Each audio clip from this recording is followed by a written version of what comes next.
Our scroll that we'll be reading today is Paa Zamaltat, the way, our sacred feminine. A little bit about the author. Paa Zamaltat Amanuba Reak Paa Zeti Shel Paa Hanutu, known to us as His Excellency Malachi Kabina York Okran.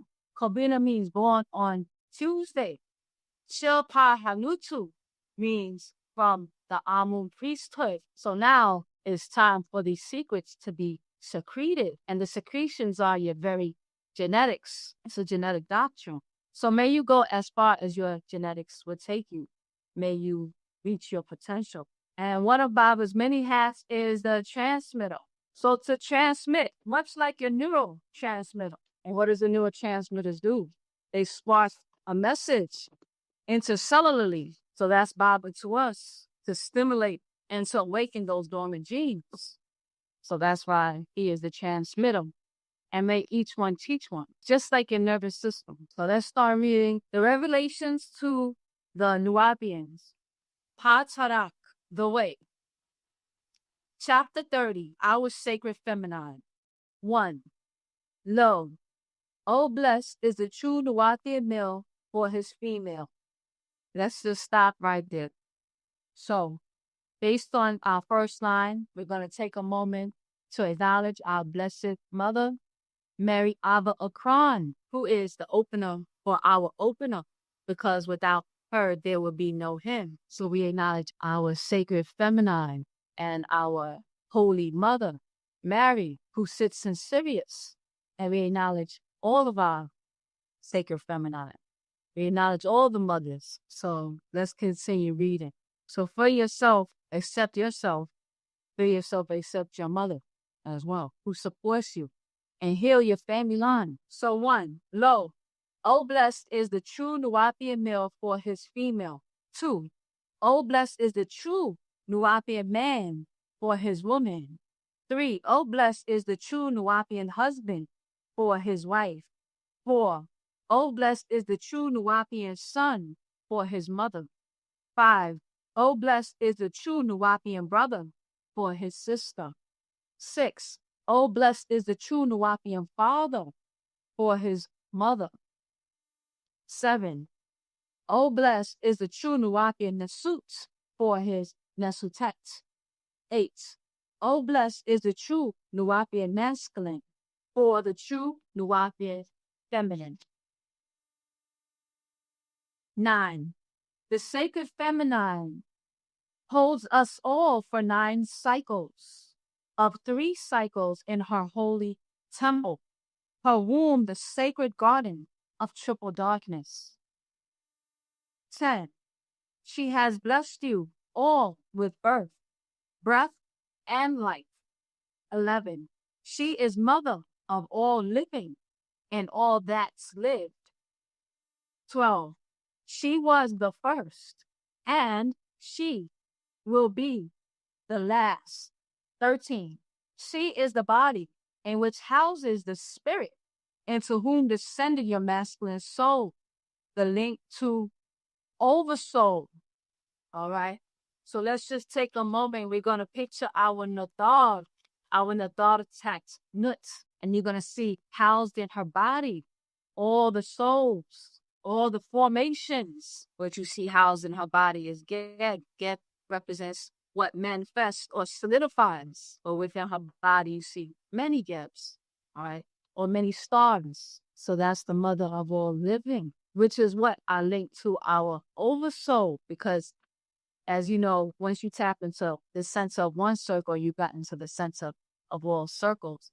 And we acknowledge the circle as our mother and other circle of existence. We all go through our changes and cycles inside of our mother's wombs. And in nature itself, that's what's happening in nature. So you're the same as nature. So honor your mothers. 13, she is the body in which houses the spirit, into whom descended your masculine soul, the link to oversoul. 14, soul, also you hear the word sun, right? So sun, that spark. So that spark is masculine, but it's manifested through the feminine. It's designed in her.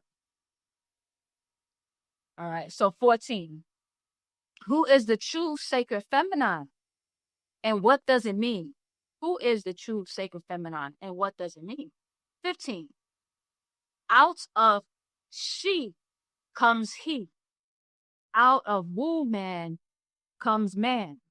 Out of female comes male. Out of lady comes lad. But not girl and boy, and not masculine and feminine. For feminine is the secret of the number 9. All right. Nuwapu itself is considered feminine, Bible says.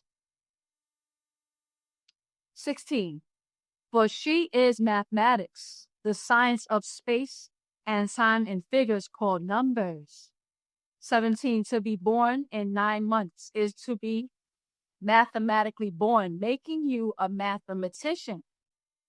Supreme mathematics, mother, matter. 18. The true matriarch, the sacred feminine matriarchy, from whom the mitochondrial DNA is only found. All right. So we know that all living life has mitochondrial DNA, but it's only found taken from our mothers. So all of us sitting in this room are all representing our mothers, all right, when it comes to mitochondrial. 19. She as mother provided for you while in her womb. 20. She as mother fed you your first provisions. Once you exodosed the sacred garden, all right? So she fed you from her very immune system. What she ate, you ate. What she breathed in, you breathed in. All right. There was a science, I was reading like a science article of how like babies are conceived. So, you know, you take 23 chromosomes from the male, 23 chromosomes from the female, you put together 46 chromosome being if the child's healthy. So now you have a complete being that actually the very particles that the woman is breathing in is actually, she's taking from her environment and actually shaping that child and using the particles for that child. I thought that was very interesting. And that's why a lot of women, their noses shift during pregnancy. A lot of times the pregnancy nose is a thing. And then also breathing. Sometimes it might get a little stuffed and things like that. Because you're going through a filter. So it's very important, the quality of air and the things that she's consuming, whether what she's eating, what she's seeing, what she's actually taking in through her nervous system, feeling, because that's all being imparted on what she's carrying in her. All right. And Bobby explained also when a woman's very stressed out, it can, that affects the hormones, which essentially affects the hormones of the baby. And that's how many children are born, sometimes a male with a female body, a female in a male body. It has something to do a lot of the times with what was going on with that woman during the time of her pregnancy. So then, not only that, she's providing you with all her intakes. And then also when you exit her sacred garden, all right, she's continues to provide for you with her very milk, right? So 20, she as mother fed you your first provisions once you exodus the sacred garden. 21, and she as your mother is your goddess. 22, when asked, who is your God, Allah, Yahweh, Dios, Theos, by whatever language, dialect, tone, you give the supreme being. You always say, my creator. 23, and who really is your creator? Your mother created you in her garden of delight, provider of your first light delights. All right. There was another book I studied a long time ago, and it was talking about the psychological effects of being pregnant and what you could impart on that child, your very thoughts imprint on that child. So they were showing how, like, for example, let's just say you may have a physical deformity that runs in a family. When the work, if to combat that, it was recommended that you put an image up of what you're constantly looking at, because what you're admiring and thinking about a lot, and especially admiring, you can sometimes reconfigure that child, all right, based on the very thoughts, because we know that thoughts vibrate now, all right. Science has proven that. So now you can vibrate the DNA and reconfigure it. So that's why sometimes you can have two children with the same mother and father, and depending on the thoughts at the time, specifically, most importantly, in the woman, can alter that child's nature and even how that child manifests. So, by her very imagination, that's why, like, if a woman sometimes, she can be admiring a whole different man that's not even related to the child, and then you would swear that that's the child's father. You do a DNA check, test, and it's actually a different guy. It's a guy she never even, slept with. So that emotional connection and thinking about him can sometimes even impact the very features of that child she's carrying. All right. So these are actual things that can happen to the genetics. So it's our mother, all right, from her intakes, her thoughts, and all that. All right.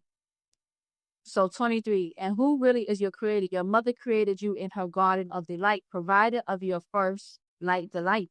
24, and she shaped you. 25, and she formed you. 26, and she fashioned you. 27, and she molded you. 28, she created you in her womb as you are. All right. 29, she used her mitochondrial DNA to give you your masculine nature. All right. How does that even make sense? So I explained before, like, okay, let's say you got a Y chromosome. All right. You know how much energy is needed for that Y chromosome to move from point A to point B, and needs quite a bit. So actually, even on Y chromosomes, every cell in your body is still being attached with the mitochondrion that he inherited from his mother. So actually, he's getting the energy and the directions and instructions. It's actually coming from your mitochondrial DNA. All right. So that's why when let's say as a male, you have a Y chromosome that's going to impregnate that egg. All right, the embryo. It's still moving on the directions of the mitochondria, so you're still following even your mother's instructions. And then the mitochondria, because most of the mitochondria inside of a sperm cell is actually in the till.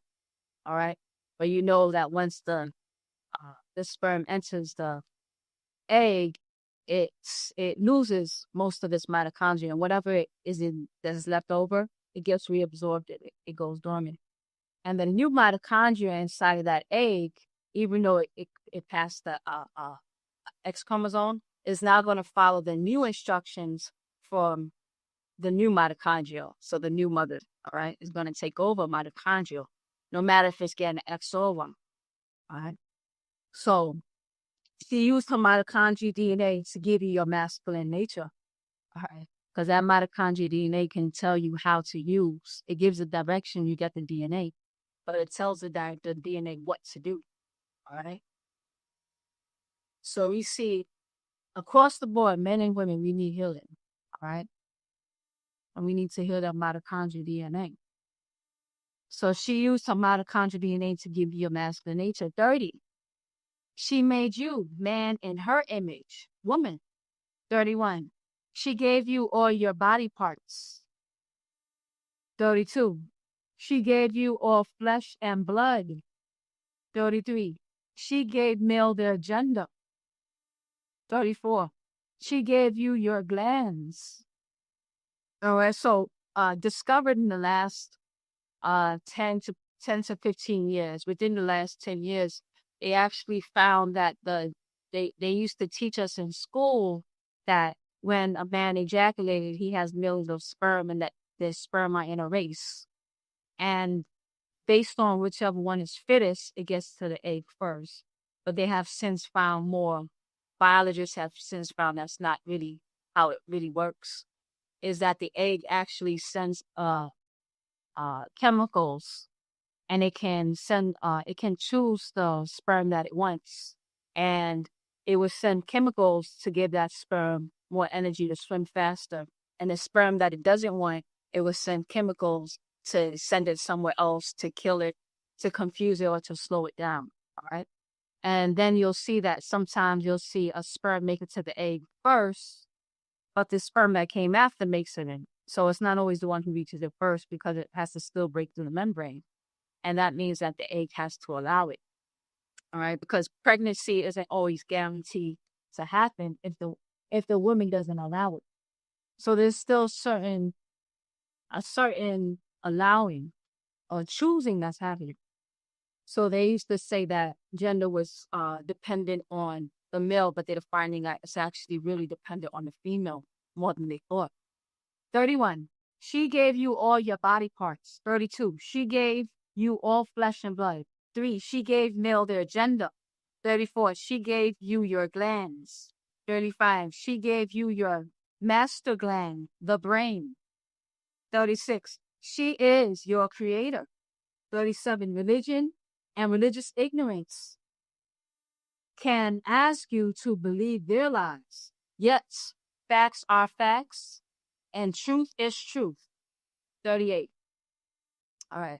Facts are facts and truth is truth. So when you're looking to confirm, like people, when they, our culture, our facts is not confirmed by going to another scroll. Like, well, how do I know that's true? Well, it says it in that scroll. The reality is that nature itself confirms us. So Bible says that we're learning again to speak the language of nature, all right? That we've been disconnected as natural nature, all right? And our true confirmations is really all around us, all right? In the very patterns of life, all right? And the patterns of life you can see reinforces our culture. And why is it a certain way? All right. So facts are facts, truth is truth. No matter what philosophies people have, all right, the facts are stating that your mother's your creator. When you see how the body's actually put together, what hormones are doing, all right, how creation is still being created, all right, within 9 months, all right, and the importance of her being in a stable mind, because you can have 2 beautiful genetics. I've seen that too. That was explained as well. You can have 2 great genetics, beautiful genetic here, and then it's being put together. But if something is off and she's not in the right state of mind, you can cause problems to those good genetics. And then at the same time, you can have a compromised genetic and a compromised genetic, but you raise a mentality. You can actually reshape the genetics by those thoughts. All right. And the woman has the most power because life is coming through her. All right. So she is actually the creator more than me. I've realized no matter what religious ignorance we've been following. So 37, religion and religious ignorance can ask you to believe their lies, yet facts are facts and truth is truth. 38. What is the true answer to the question of who is your God, and your creator? 39. It is the sacred feminine. 40. It is the woman. 41. It is the female. 42. Now there is more to being born a female. 43. There is more to being called a woman, lady, wife, daughter, sister, and mother. 44. She must act the part she plays in life as feminine. 45. She must act the part she plays in life as respected woman, lady, young lady, and good girl to uphold the nobility of the sacred feminine. All right. So that was just explained before, because the fact that you can have 2 good genetics, but bad habits and bad thinking can unwrap that very genetic as well. So you see what she has the power to rebuild and to create life. That means if she's not in the right frame, she has the power also to unravel life. All right. So it's more than just being born a female. all right, and having a vagina between your legs. It's about acting the part, being that part, living up to, all right, your potential. 46. She must be a real she, female in all ways. 47. She must walk like a female, feminine. Let's stop there. All right. How you walk can really rewrite your DNA too. Did you know by slouching, that takes you into another state? And sagging your pants, I was looking also the psychology of sagging your pants. It actually reshapes the way people stand. And they start to actually walk more like a primate. So I would say, look at how you'll have to kind of slouch and hold your legs a certain way so your pants don't fall. And it makes your spine elongate. It makes your legs curl and shorten. And it makes you kind of walk a little funny. All right. Then you start thinking funny. All right. So you go from human to primate just by simply how you're walking and carrying yourself. All right. So you could imagine, all right, that would also apply to being a sacred feminine. So she must walk like a female, feminine. How we carry ourselves really does reshape what we think about ourselves and what we think about life. 48. She must talk like a female, feminine. All right, talk like a female, feminine.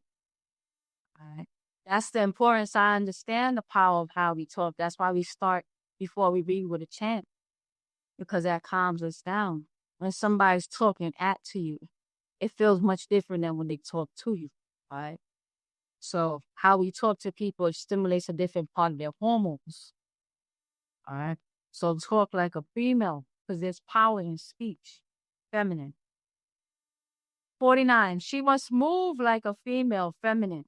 She must act like a female, feminine. 51. She is the ultimate female, feminine. 52. She is grace. 53. She is charm. 54. She is refined. 55. She is favor. 56. She is honor. 57. She is attractive.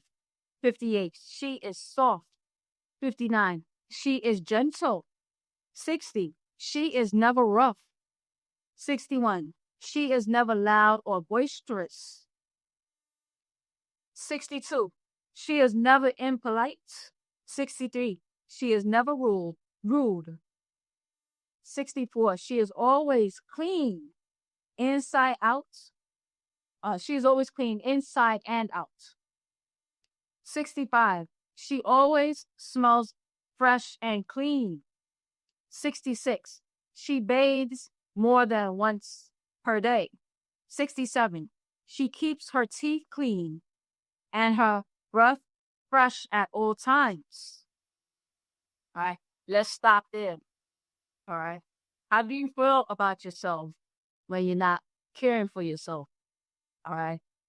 If you're not kept keeping up with yourself, when you're smelling bad, all right, it does shift. It shifts your connection with yourself and also the environment and how we affect the environment.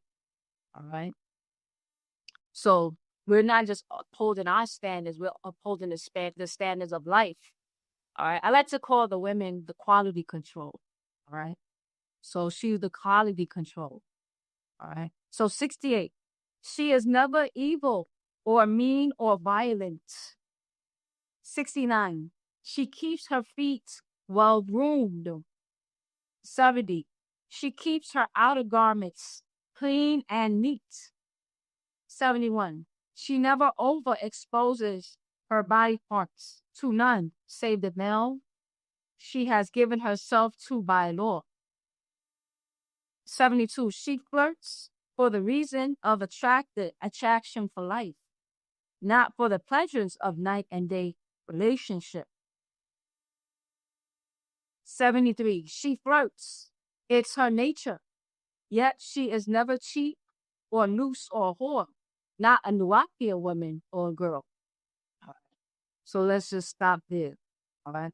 So everything that has been, this flow is not shared to condemn anybody. All right. It just is to show the trauma that generationally that we're healing from. All right. That's been imposed on our people. All right. For generations. All right. So this is part of healing that trauma. All right. And going back to elevating ourselves so we can elevate the race again. All right. And, you know, being flirtatious, just being happy about life. It doesn't mean you have to welcome everybody. All right. As being cheap. All right. So let me read that again. 72. She flirts for the reason of attraction for life, not for pleasures of nights and day relationship. 73. She flirts. It's her nature. Yet she is never cheap or noose or a whore, not a Nuwapian woman or girl. All right. So our value is not about attracting mates. A lot of us have been trained to feel so. All right. And it's like, no, flirt with life itself. All right. Not for attention as far as getting us into trouble. All right. So that's something to think about. 74. Her dwelling is always clean and fresh. 75. She does not move from relationship to relationship. That is not the way of a sacred feminine. All right. And when you understand the way your anatomy is put together and why, now you see why it's not recommended. And if we do things according to what's conducive for nature, that's the reason why we don't do that. All right. So she does not move from relationship to relationship. That is not the way of a sacred feminine. 76. She can lose her divinity by her own actions and deeds if she disrespects herself. All others have the same right to disrespect her. 77. She does not lie, steal, cheat, or kill Nuwapians. 78. She is not drunk or drinks strong drinks of alcohol. 79. She never uses drugs for recreational purposes. 80. She never smokes tobacco or herbs for recreational purposes. 81. She is never intoxicated in any way. She keeps her mind divine at all times. 82. She does not overeat. 83. She does not undereat. 84. She knows to wait the full term after childbirth before having sexual intercourse. 85. She gives her womb time to return to its proper passions of cycles and circles. 86. She does not indulge in sexual intercourse after her 6th month of pregnancy. 87. She knows to let nature work in her womb between the 6th and 9th month. 88. She knows the importance of the first weeks of her pregnancy between the 6th and 9th week and the effects it will have on the nature and health of the child. All right. So let's pause there. It might seem like a lot of responsibilities, but as Baba is said, that it's important that we all study anatomy. We all study biology. And a lot of things that we did in ignorance had a negative effect, all right, on ourselves and ultimately on the children, all right?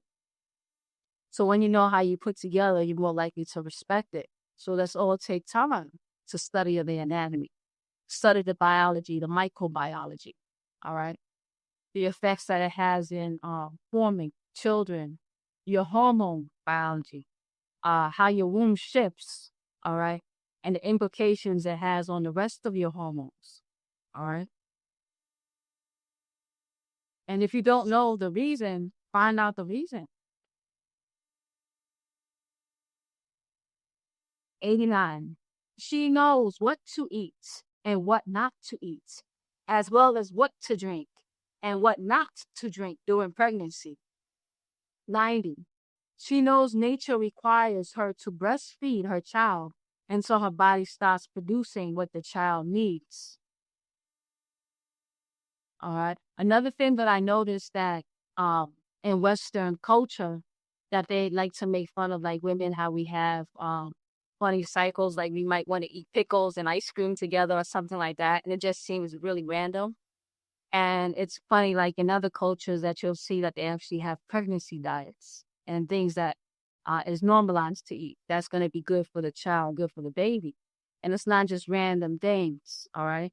Because we know that it's having an effect. All right, we have to get back to that. All right. 91. She is the fashioner, the shaper, the maker, and the former, the creator of each person born. And also, I like to interject something else. Like for my mother, I could almost, by the way that I look, my behavior, the way I think, at times I could feel my conception. I'm not exaggerating. And I could sometimes, I could know what my mom was feeling for my dad at the time, you know? And one thing I feel is that she really admired him.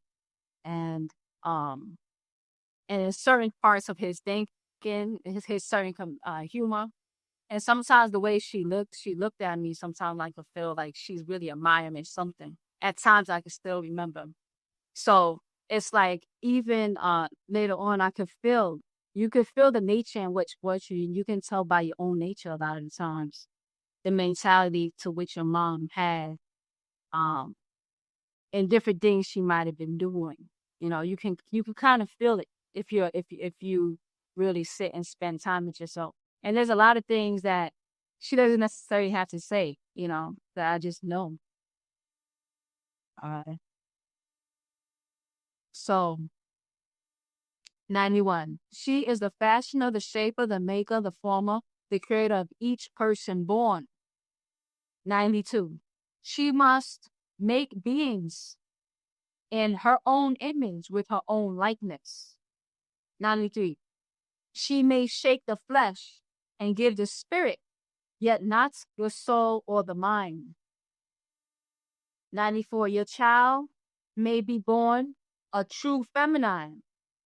95. Your child may be born a true masculine. 96. Or the 6 to 9 week in the womb, our child, because of chromosomes, may be born a female in a masculine body, or masculine in a female body, a feminine body. 97. That is nature's effect by your own system at that time points. How you are affected during this time point will affect the fluids distribution in your newborn. All right. So it's showing the importance of, I'm just thinking about how we're getting together and making children. The lack of respect I'm seeing that we're having between the two genders. Men are getting with women that they don't even respect, ejaculating inside of her. All right.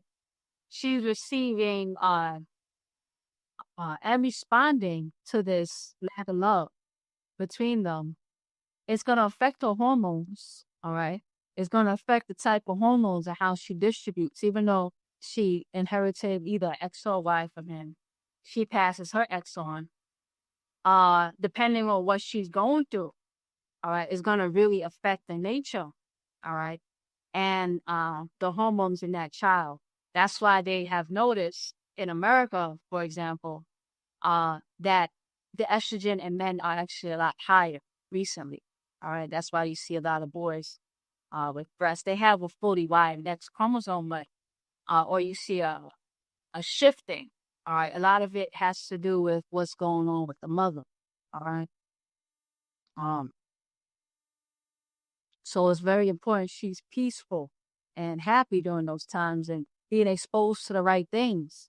And that's why in another scroll, Bible says that the masculine can serve as her protector while she's going through all those hormonal changes. All right. By hoping to keep her at peace. All right. Because it's a very delicate process that can affect, and Baba is now explaining which weeks that the personality is being infected inside the womb. So let's read that again. 96. Or the 6 to 9 week. All right, the 6th to 9th week. So that's about your second month of pregnancy. 6 to 9 weeks. In the womb, our child, because of chromosomes, may be born of feminine and a masculine body, or a masculine and a feminine body. 97. That is nature's effect by your own system at that time point. How you are affected during this time point will affect the fluids distribution into your newborn. 98. Just as what you eat and drink affects the nature of your child, both physically and mentally, so also your state of mind can affect the mental state of your newborn, and will affect them their whole life. All right. So whatever my mom and dad was going through, like even like I could feel like I do have a certain arrogance, and it's part of my personality. It's just there.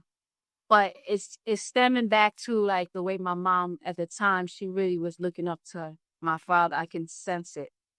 And it's like I can identify with certain parts of my father. And it's like it might have been a thought that she was having, or, because they also had other children. We all have different personalities, but I can just tell what she was thinking and feeling and responding. And they were pretty young. And I think, my father was a little bit of a know-it-all. He still is. And I could tell she really admired him. I really could tell. And she really, and I could tell by, a certain nature that I had, and it's part of my nature. All right. So her mind state, it really affected my mental state and my nature. 99. Who you mix your bodily fluid with affects your DNA. 100. Who you have sexual intercourse with affects your DNA. Their ancestors become your ancestors from 30 to 60. And whoever they mix their DNA becomes part of you and affects your daily life. 101. An evil seed can make you evil and bring evil into your DNA, your genes. Your ancestors will be affected by others. 102. The male you mate with and his DNA becomes part of you, and his family sins becomes your family sins. 103. Who your son marries does not affect your feminine who your son marries does not affect your feminine mitochondrial DNA. 104. Yes, it does affect the female he mixes his seed with. She will overpower his DNA, being she holds the mitochondrial DNA, unless she is one of the lesser gene pools of the mongoloid or caucasoid. Then his genes will transform hers. 105. Choose well who your daughter will bring into your family seed with his familiar spirits. All right. A lot of us, we didn't have that science. All right. We have a boyfriend. All right. And then we do things with them. All right. That's not the father of the child. But their hormones affect our hormones. Now we get pregnant with somebody else, and that's all affecting. All right. So all of that is affecting the family line. All right. So that's why it's important that we get this information into our children's hands. All right. And it's not just about sexism. It's about science and understanding the science in which we're put together. All right. Because a lot of mental, physical disorders and confusion, all right, a lot of it is confused hormones, all right, or different influences. So choose well who your daughter will bring into your family seed with his familiar spirits. 106. If your daughter chooses to take a mate outside of your gene pool, advise her of what she is about to bring into your ancestral genes.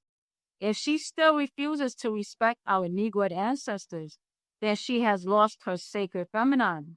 She is no longer divine. She is not, she is related to you, yet not your family. You have the right to reject her and accept her daughters, for they hold your DNA. Yet her sons only holds the father's father and mother's, the dominant genes.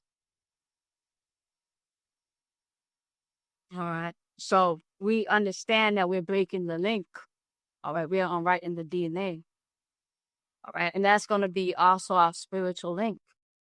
All right. So we become related, but not really part of the same divine. So when we say divine, we're talking about that overall link. So then we talk about divine love. All right. Divine feminine.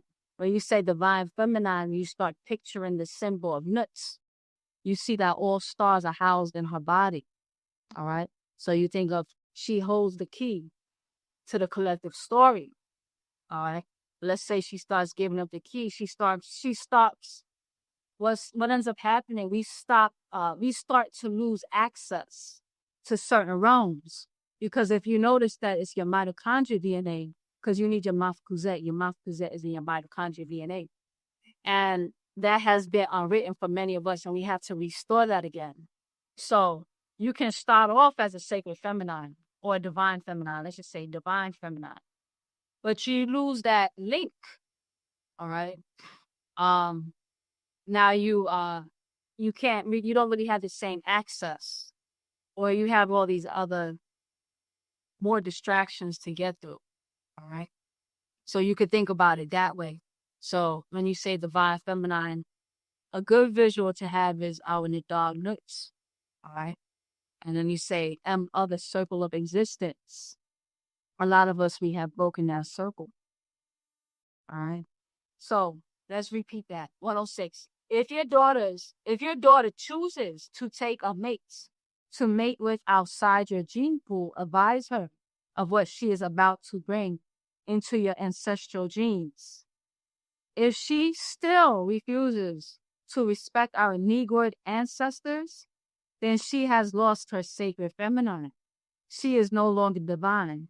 She is related to you, yet not your family. You have a right to reject her and accept her daughters, for they hold your DNA. Yet her sons only holds the father's fathers and mothers, the dominant genes. 107. Your son holds your dominant gene as well as his father's, yet cannot pass it on, being he has no mitochondrial DNA. All right. This was one of the first scrolls Baba talked about mitochondrial DNA. We know that brothers do have mitochondrial DNA. They just don't pass it on.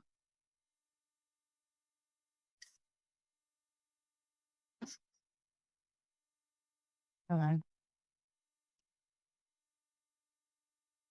All right. So 107, your son holds your dominant gene as well as his father's, yet cannot pass it on, being he has no mitochondrial DNA. 108. The same for her sons or sons to be born. By her taking on a lesser DNA of another gene pool or race not Negroid, or with complete Negroid DNA. All right. So now let's say it's explaining why you might reject her and her sons, but you still welcome the daughters back, because the reality is that the daughter still has that mitochondrial DNA that can be turned back on. All right. Because if she has a daughter, if she doesn't have any daughters, then we also learn that's the end of that mitochondrial line, that bloodline. All right, because our daughters is the ones that carries the bloodline because of the mitochondrial gene. 108. The same for her sons or sons to be born, by her taking on the lesser DNA of another gene pool or race not Negroid, or with complete Negroid DNA. 109. Always protect your genes, your DNA, your family line, your bloodline. All right, so our mothers are actually our protectors. All right. 110, as far as the bloodline. So 110. Never forget, feminine is the link to the spirit world And the masculine is the link to the soul. 111. Once done, it's done. 112. Know this, Nuwapians, that beauty is not in the eye of the beholder. 113. That is another lie taught by evil race of Canaanites, Paa Zamaltat, the liars of liars. 114. Beauty has been shaped in their favor because they force their media on your children. 115. They decide what is pretty. 116. They decide what is cute. 117. They decide what is beautiful. 118. They decide who is attractive. 119. They decide who is handsome in appearance. 120. They decide for you what is. 121. They decide for you who is. 122. They say this shape is nice and that shape is not. 123. They say this color is good, light, and this color is bad, dark or darkness, and lightness. 124. They say to be slim is the right shape of a woman. They say to be blonde-furred or half-furred, called straight heel, is the right texture of a woman. It's not hair if all other creatures on earth call it fur, if they have the same texture as animal fur. Then they have fur, not hair. 125. They say it's good hair, like the monkey or the dog or the bear or the goats. 126. They say light-colored eyes are pretty eyes. Light skin tone is red bone. If Negroid, brown. If Indian, red if American Indian, black if African, and beautifully light or white or pink if European. It is albino if Negroid or mulatto if mixed. And then there are sub-races who come from mixing with one of the root races, being Negroids, Mongoloids, or Caucasoids. Yet, only the Caucasoid will claim their race. If you are mixed, you're not one of them. You lost their beauty, and you are not pretty. 127. They propagate their image all over the world, as you see on TV, on DVD, on cinema, on billboards. Everywhere you look all day, you see them selling their image of beauty world over. 128. Their dress code, their music, their food, their religion, their image of God as them, their image of Son of God as them, their image of Mother of God as them, their image of angels as them, their image of prophets as them, their image of saints as them, their image of caliphs as them. 129. But the image of the devil is dark, the dark one, prince of darkness, the image of Negroids, Africans. 130. And you have accepted this false image of evil and good, dark and light. 131. It's lies. It's their own lies. They are not white. They are leprous. They have the curse of leprosy in many degrees. Right? So you have various degrees of leprosy. Many of us carry it to various degrees because of being mixed. All right? Which affects the nervous system, which affects the skin. All right? Which affects your immune system. All right? So there's various degrees of it. All right. So they are not white. They are leprosy. They are leprous. They have the curse of leprosy in many degrees. 132. All the way into other races and even our own Negro race by mixing their cursed seed of leprosy into ours by rape and racial mixing to destroy our DNA and spiritual link to our ancestors. All right? So just think about that. Sometimes we had a natural knowingness. I'm thinking about when our families were more intact. You had the same spirit force going through the same family. more of an agreement of the DNA. Now you have within one person genetic wars and family genetic wars. All right. This is what we're inviting into our family, especially when we're mixing with lesser races. When I say lesser races, not to put anyone down, but we have a more complete DNA. So you're unwrapping your sanity. All right. So the dysfunction in our families has a lot to do with the various spirit forces that's running through our family. Our physical families are being affected by that spiritual dynamic, which is really a genetics dynamic. All right. And what was common sense before, we don't even know how to relate to our children anymore. All right. And is that our children? Is that our child anymore? Is that someone else's child? Or you have brothers and sisters that are very spiritually different with different spiritual agendas. All right. All doing their own thing and family wars. All right. Think of the genetic wars. All right. So, and it just it doesn't seem like this is not common sense. This is going to affect all of us, and we can't see that because we lost that divine link. All right. And our connection to our ancestors. So 132, I want to read that again. All the way into other races and even our own Negro race by mixing their cursed seed of leprosy into ours by rape and racial mixing to destroy our DNA and spiritual link to our ancestors. 133, they taught you to hate self and kind. 134, they taught you to hate your own image.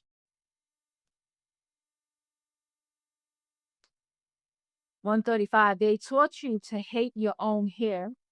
136, they taught you to hate your dark skin. 137, they taught you to hate your African body shape. 138, they taught you to hide it, to hide your shape, right? To perm your hair, dye your hair color, put on hats, headdress, cover your skin tone with light makeup or skin bleach, to draw on faces, to thin your features. 139. They taught you to try and talk like them, walk like them, dress like them, act like them. They made you strippers and prostitutes and whores like them. 140. They remade you into their image and after their likeness. 141. And made your men want to only, and made your men want you only as one of them. Kafru Canaanites, looking as much like the Caucasoid female as you can. All right. I've seen that, you know. It's funny. One of my cousins, he's funny. He's a really cool guy.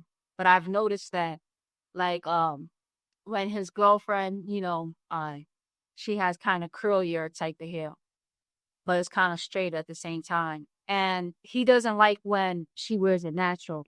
He wants her to wear it straight, you know. And you know, training on men to admire us where we look more like a Caucasian. All right. So 141. And made your men want you only as one of them. Kafru Canaanites, looking as much like the Caucasoid female as you can. 142. And if you can't, you feel you're not pretty. You're not beautiful. All right. Some of us are somewhere in the middle. So you can morph your if you wear your hair like this, you might look more Caucasian. But for those of us who we have very African features, are made to feel very unbeautiful. All right. So you're not pretty. And I'm just thinking about that. I'm thinking about Whoopi Goldberg. When I look back at pictures of her, I was like, wow, she really was a beautiful woman. And I just remember as a child, she used to be the butt of all the jokes. That's why you look like Whoopi Goldberg. And also, who's another one? How like automatically if somebody was like the most beautiful Black girl, it was always somebody who looks mixed. And when you look at all the old Cosby shows, you know, the older sisters, they're biracial. or coming to America where he wanted to find his African queen. It's like the dark sister was the bad sister, the light sister was the good sister, and she was considered beautiful, you know. And this has been put into our psychology, and even our men admire, you know, the our mixed types more, you know, if they're being honest, you know. So it's something that's been programmed into the genes that needs healing. All right. So think about the psychological attack that our women are going through while they're pregnant with our children. Imagine that self-hate is forming our next generation. All right. So let's read that again. 141. And made your men want you only as one of them. Kafur, Canaanites, looking as much like the Caucasoid female as you can. 142. And if you can, you feel not pretty, not beautiful. 143. They made your men love their women, chase their women. And now you Negroid women chase their Caucasoid men. You are out of your own mind. All right. We're sick. All right. 144. As Hebrews and Israelites, they teach the woman to cover your head and your hair, hide your body shape, and say their deity said to do this. 145. As Christians and Rastafarians, they teach the women when you come to church or temple or the cathedral to cover your head and to hide your hair. 146. As Muslims, Moorish, Nation of Islam, they teach the woman to cover yourself, hide your to cover herself, her face, and her hair.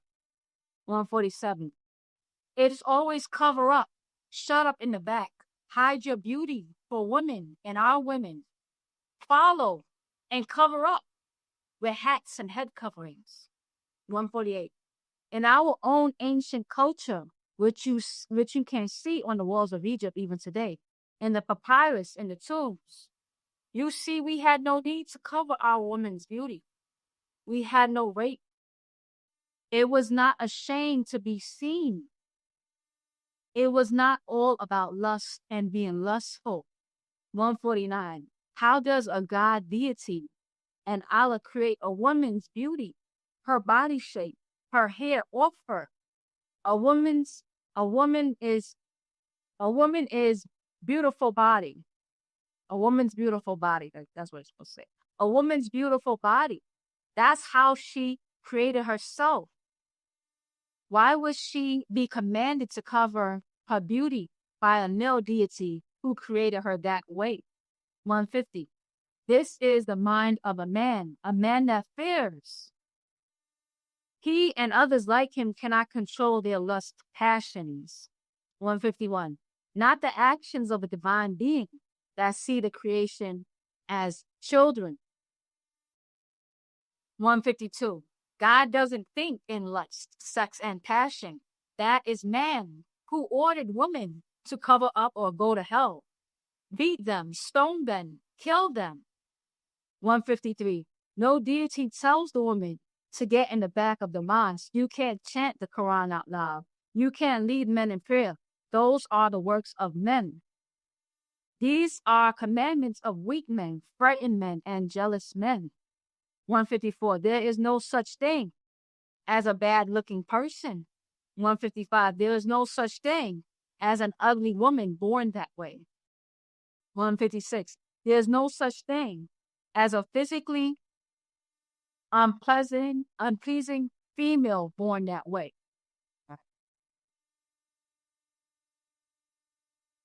157. There is no such thing as a physically repulsive woman born that way.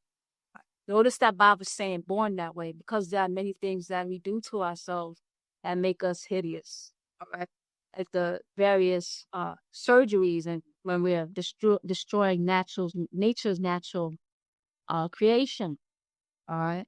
But there's no such thing as an ugly person born that way. All right. 158. You can have an accident, a deformity that can render a person deformed or born deformed. 159. Yes, the creators have made all naturally born healthy and beautiful. All right. So if you're born deformed, that's a different thing. All right. If something happens to you, it's a different thing. If you've abused yourself, that's a different thing. All right.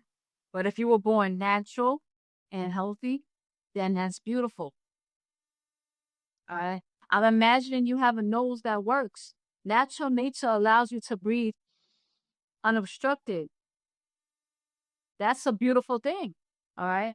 Now, if you're born and your nose is not functioning the way it does and it looks deformed, that would be unattractive. All right. But somebody had to tell you that your body that works perfectly fine is ugly. 160. If you are on the planet Earth where nature placed you, then you look like those who created with you. All right. So if you're born on Earth where nature placed you, then you look like those there created you. 161. If you're amongst your own race and or tribe, you will be with those who look like you. That is how our Mother Nature works. 161. In Africa, you may have many body shapes. You have many face shapes. You have many skin tones. You have many heights. You have many forms of beautiful women, as you have flowers. 163. You find on earth many colors, many shapes, many sizes of flowers done by nature. Each has its own beauty, as also with humans, as with animals and birds and fish, all done by Mother Nature. 164. Some have been crossbred and changed nature's plan. 165. The same with human beings. Some have been crossbred, mixed, and created subraces or changed nature's plan. 166. But each has its own beauties amongst its own. 167. You have been programmed by one race, who itself is a subrace, in many shapes and sizes. 168. Some with red fur and green eyes. 169. Some with yellow fur and blue eyes. 170. Some with brown fur and brown eyes. 171. Some with dark fur and gray eyes. 172. Some with pink skin, others with spotted skin, while there are others with transparent skin.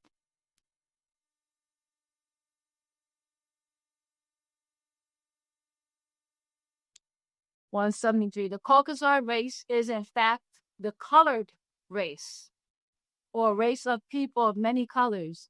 And this is because of the disease of leprosy that is being a leper as recorded in their Bible. Leviticus chapter 13, Quran chapter 20, verse 102. Blue eyes, their own records of their own race in their own Bible. In Genesis chapter 9, verses 25. 175. Yet, in their own race, to them, there is beauty. To each his own. 175. Another lie is beauty is only skin deep. That is not true, because beauty comes from inside the person. Beauty is more than how you look on the outside looks, or on the outer body looks, but more so how your inner person is. All right. So just think about that when you say beauty is only skin deep. All right. Besides your behavior being part of what makes you beautiful, your genes. All right. I don't look the way that I do randomly. It's coming from something deep inside of me, and that's called my genetics. So my genetics determines a lot about me. So when people say, "Oh, it doesn't matter, we all bleed red," okay, when you say that, you can't just randomly get a blood transfusion, because that person's blood could kill you, where that other person's blood can be good for you. So you have different blood types. All right. So when they say, oh, it's all the same inside, what's manifesting outside is actually coming from inside in the first place. So, so that's another thing, that it's not just a random thing. All right. So everything is a cause and effect. All right. And as an animist, that's something we pay attention to. So animism is not just about, okay, this is a random effect. Animism makes you go behind the nine ball. And when you say behind the nine ball, you're looking to see, well, what's the history? How did that thing become what it is? What's the story behind it? What purpose does this thing exist for? How does it relate to other things around it? All right. When you start going into ontology, you're looking about how this science relates to this other science. All right. So if you change one thing about it, you're going to have a whole different configuration. All right. So it's not just a random thing. So when you realize that the way you put together isn't random, you're going to appreciate you're going to appreciate everything that what you did thus far if you're a natural being. So we see the dangers of breaking that link. All right. You lose your connection to your divine spark, and you don't know why you have this feature, and you're less likely to appreciate it. All right. So 175, another lie is beauty is only skin deep. That is not true, because beauty comes from inside the person. Beauty is more than how your outer body looks, but more how your inner person is. 176. And in Africa, called Negroid land, whichever tribe or clan, you are one family. 177. You were taken by other races to their lands or lands they claim. All right. So you were taken to other lands of other races or lands that they had taken over and claimed. Once there, they programmed you to worship their image of God as them, or prophets as them, or saints as them. 178, they replaced your image or beauty with the image of them. 179, and over time, you transformed to want to look like the very people who raped, killed, and kidnapped you from Africa. 180, in time, you accepted their way of life. You converted to their religions of Judaism, Abrahamism, Mosesism, Paulism, Jesusism, Islamism, Mohammedism, Hinduism, Buddhism, or Satanism. 181. You accepted a deity in their image as your own and rejected your ancestors. 182. You kill for them, fight for them, and entertain them. 183. You sleep with them. You crossbreed with them. You take on the curse of leprosy, their diseases, and their germs, their sickness. All right? In very microbiology. Another thing, I went to the museum like last year and the year before. I was just visiting science museum a lot, and I was learning a lot about microbiology. And your microbiology, which you can exchange with a person just from a kiss. And it affects us in so many ways. It affects us, it affects the way we think. So what we're eating, but also who we're exchanging fluids with, can change the very course, can change your cravings, can change what you gravitate to. It can change the way you process information. All right. So microbiology is very, very important. All right. How you digest food, how you operate with your other hormones is affected by microbiology. So think about just microbiology for the very genes itself that you're passing on. So you sleep with them, you crossbreed with them, you take on the curse of leprosy, their diseases, and their germs, their sickness. 184. You in time lose your very soul to them. 185. You work for them. 186. You claim I am not African. I am this or I am that. 187. You look at your own African family now that you're mixed and crossbred, and you say, I am not one of them. Look at me. Do I look African? 188. You are mixed. You now have them in you, but they don't accept you. They reject you. No matter how much you do to please them or be like them, they don't accept you as one of them. 189. You can put on a uniform and protect them, fight wars, get wounded for them, yet and still you're not accepted by them as one of them, and that is a fact. 190. They kill your ancestors, enslave them, and to this very day, they still hate you and hate you more when they see you don't want to be like them. 191. They hate you more when they see you're dressed like an African and you're speaking your own tongue, listening to your own music, eating your own food, marrying your own African family in Africa. 192. They hate you more when you start to see African people as yourself and Africans as beautiful as yourself. 193. You don't need them. They need you. They have regressive genes and must mix with others or they will fade out of existence. 194. So, Nuwapians, become the sacred feminine. 195. The lady of ladies. 196. The woman of women. 197. The female of females. 198. The mother of all mothers, because all mothers of all other races come from your mother's mitochondrial DNA. In your motherland, Africa, you are the first and you will be the last. 199. You must teach the young Nuwapian female to act the part they play in life. Mother of civilization, goddess of the universe, out of whom all was born. 200. You must teach the young Nuwapian female. You must teach the young Nuwapian feminine as soon as nature says you're a creator, when her body speaks to her by her menstruation. 201. You must teach the young Nuwapian female to protect her sacred garden, her womb. All right? A lot of us learn this after the fact, all right? But it's about us bringing up another generation, all right? So we're teaching them who they are while they're young, all right?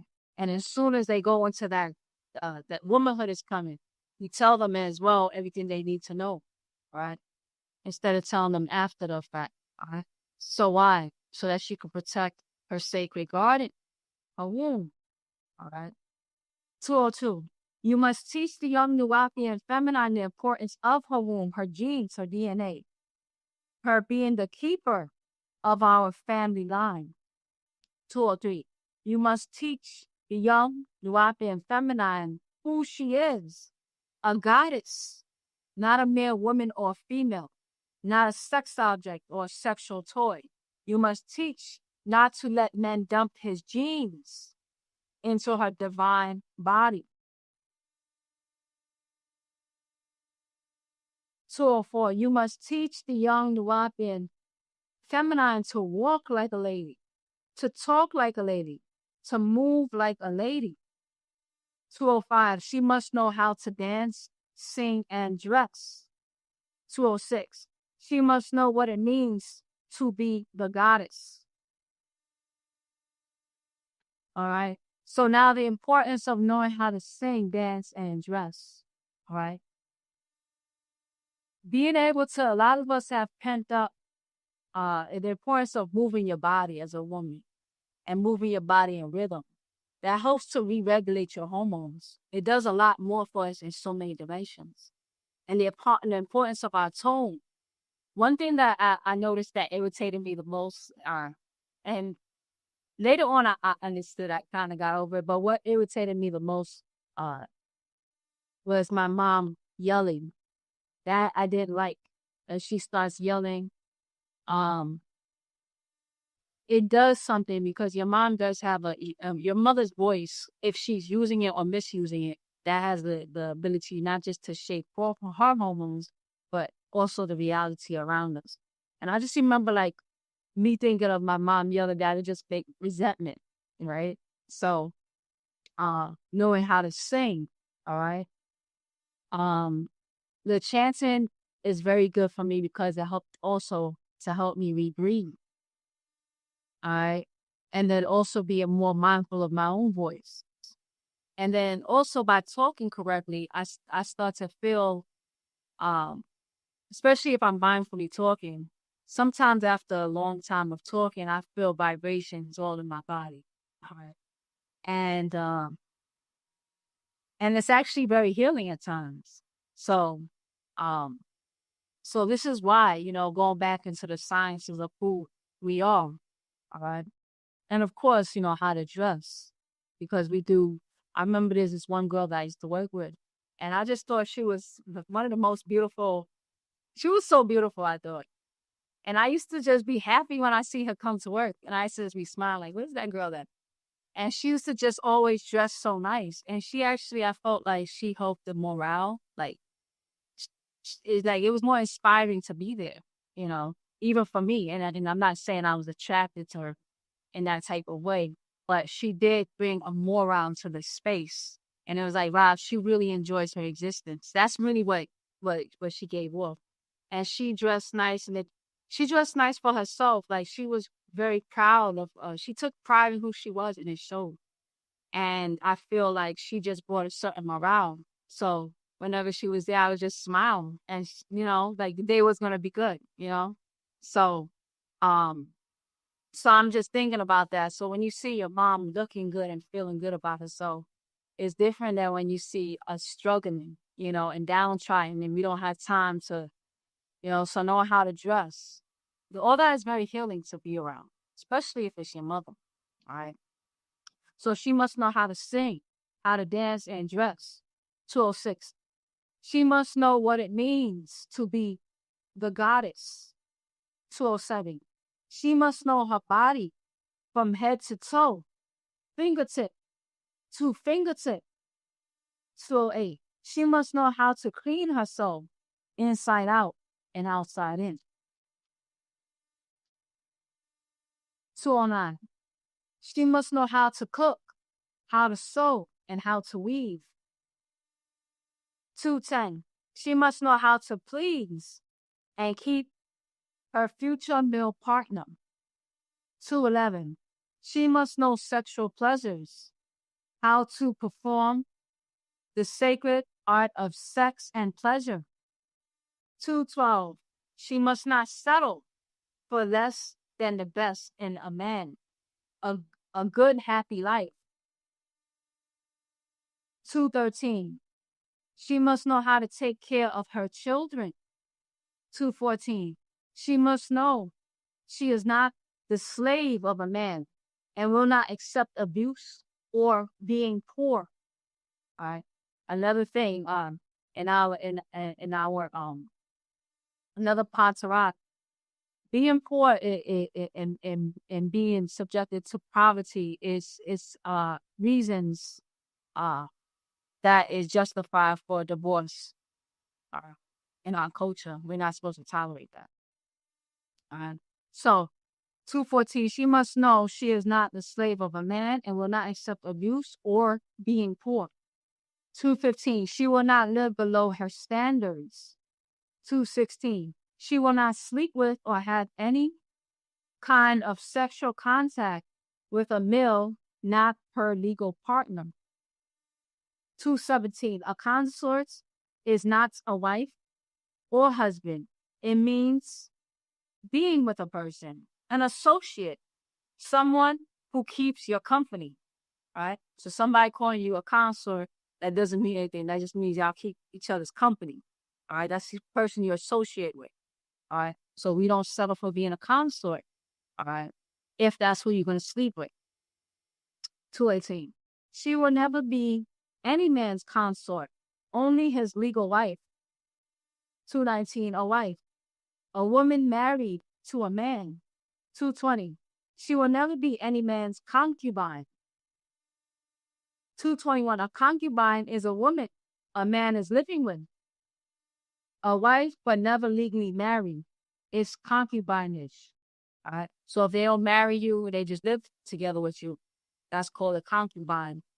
And moving forward, we're not going to partake in that. All right. 222. She will never be any boy's girlfriend. She may be friends with a respectable Nuwapian boy that her family approves, yet she is a Nuwapian girl and always demands respect. They are friends, not lovers or sexual partners in any way. 223. These are the ways of Wunuwap. These are the ways of Wunuwapu. 224. Good and decent females never travel alone. Never travel alone. Okay, let me read that again. 224. Good and decent females never travel alone. All right. And that concludes our scroll. All right.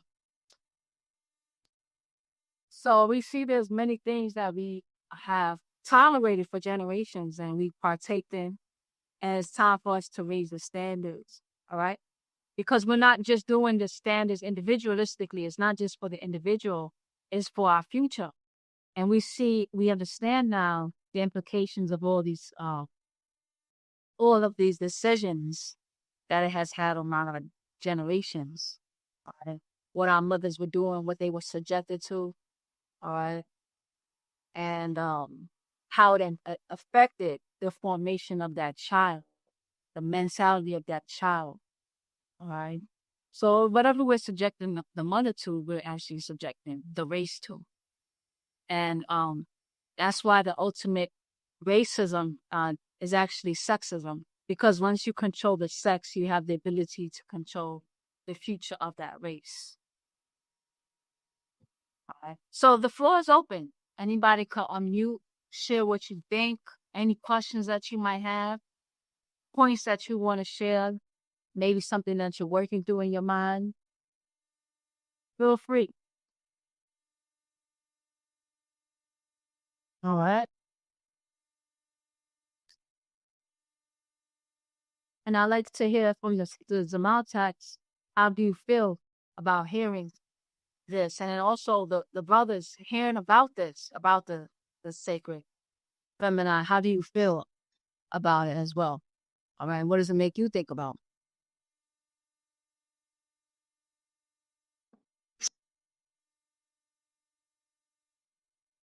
All right. So I think I'm gonna call on some of us. Let's see, who do I want to call on? All right, Rahubat. I'm gonna probably end up calling on everybody. I'm gonna call on Zamar Atum Kofi.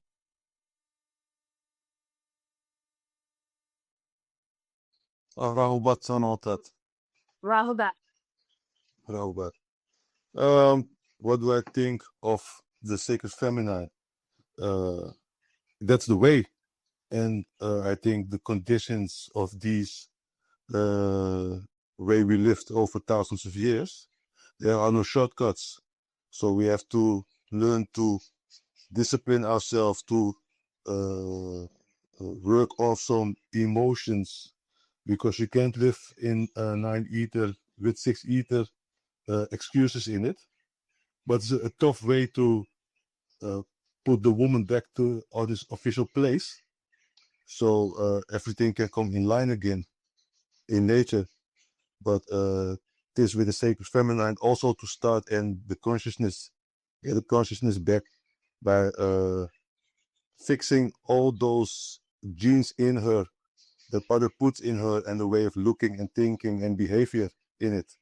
When we look these days on the internet and on all those movies, and then you see all kinds of behaviors where our goddesses are exposing themselves and affecting each other in the mind, and that is something we have to be aware of, and not promoting these things anymore. So I know that sometimes I read with some other people these scrolls also on the Friday, and but also when you speak about these things, also in the Secret Feminine, the Gospel of Yanun, then you will get how do you call it in English? They are not agreeing with it, because you always say, how is it possible in these times, and this and that and this, and so always excuses, finding for some excuses. But there's no other way, and you can. That's what I say. You can mix you can mix these ways of thinking with the way, and we have to go back to the higher standards, and the portals are open for that. So you can do it or you can't do it. Tis your business. Tis your gene. Tis your ancestral line. But so I fully agree with this. And also for the men, you have to sacrifice your old way of thinking and looking to the feminine. So you won't be pleased anymore. You have to work on your own inner thinking and your own inner feeling and your emotions, because you can't go in with one foot and leave the other behind. So you have to fully go in the whole new way of helping the feminine and act like a man for the feminine. So that's how I see it. And with that being said, can you help me to understand the piece of the woman links to the spirit, the man links to the soul? Because in the soul for spirit, you also read some things about it, but sometimes it's just like I understand it, and maybe a few days later I don't understand it anymore. So I see before also in the soul, spirit about above, controlling forces, manipulate, male, and below, force of natures, motive, nourish, nurture is female. So you see clearly that the men are from above, the women are here, the portal to this dimension.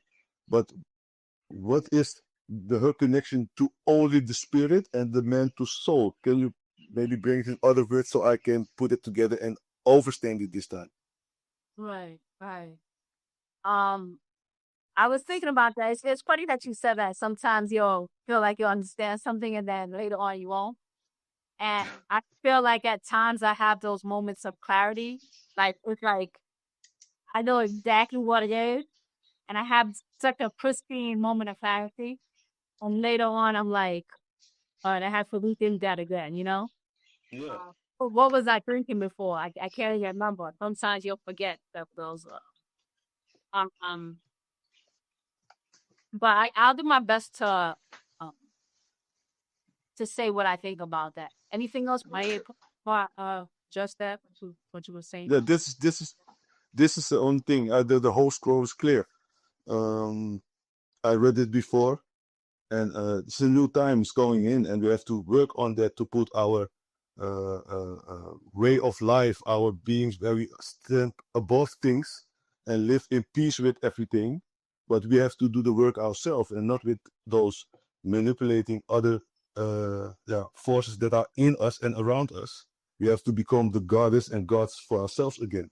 So I totally agree with everything I read, and you can't how do you call it? You can't discuss what the master teacher is going to give us again. Sometimes it is you get it motivates you, but sometimes you have to check on yourself and think, so yeah, there's no other way. You have to yeah, go with the flow, work on yourself, or left behind. So simple is it. These are the times ways are splitting. Yeah, you can choose to go left, choose to go right. Sure call. Right, right. All right. So I'm just gonna ask you to mute and unmute when you want to talk again. This because it makes this distortion. All right. So about like soul and spirit. So when somebody says, "Oh, that's mean natured" or "mean spirited," you never hear somebody say, "Oh, that's mean souled." Why'd you do that? That was mean souled. They'll say that's mean spirited. So when we're hearing the woman in spirit, we're talking about the very nature of that being, all right? And you know, we have the ability to shape nature into what it's gonna be, right? And so let's just say I'm, you know, me and this brother, we decide to have a child together. I can maximize those genetics, you know, and maximize the nature out of that, or I can minimize it, you know. So the woman is the gateway for that spirit, all right, or the very way that nature brings itself forth. Uh, and it was funny that you asked about soul, like how male being soul. I was thinking about Baba too, you know, and I had some clear thoughts. So it's funny, like when you said that sometimes you have a clear thought, but then it made sense. And then maybe a few days later, you're rethinking all over again. I had such a clear thought about soul when it comes to Baba and also male. And like a thought of Baba being a soul provider. And it was a song that I was thinking about that I was listening to by Mary J. Blige, and it's called Beautiful. And how the male has the ability uh, at times to heal those emotions. And when I hear soul, I'm hearing like the ba, all right, or the emotion, the emotional body. And so it's a very vague, I'm answering a very vague way because that's the way I'm seeing it right now. But I was getting all those thoughts about, you know, and a lot of times it's easier to assess what's going on with the mentality when you look at at somebody's son, because I feel like the son a lot of the times acts out the emotions of the mother, the program of the mother you see in the emotions. And I'm even thinking about how Baba connects to his mother and the compassion he feels for the race. Um, there has to be a lot of soul connection to his mother, you know. Uh-huh. And it says a lot about her emotional state, you know, her program. So that's where my mind is going. It's a very vague answer. But if anybody else would like to comment on man being soul and woman being spirit, feel free. And I'm also thinking also about spirit, how naturally a lot of times nature takes over for the woman. Like for example, a woman doesn't have to think about breastfeeding. As long as her body is not too broken down, her body makes hormones that makes her bond with the child. All right. Her body makes hormones that make her naturally nurture. Like it's automatic, you know, that connection, that's spiritual, and also naturally. Uh, and then also nature lets her know that she's a mother. There could be a lot of men that they don't know they have children. Like, uh, he may not know he has a child because there's so much that's going into the formation of nature that he's actually not part of. So I'm thinking about all that when it comes to saying woman is spirit and man is soul. But feel free anybody else to comment on that. You know, streamline if you're more articulate and share anything about that.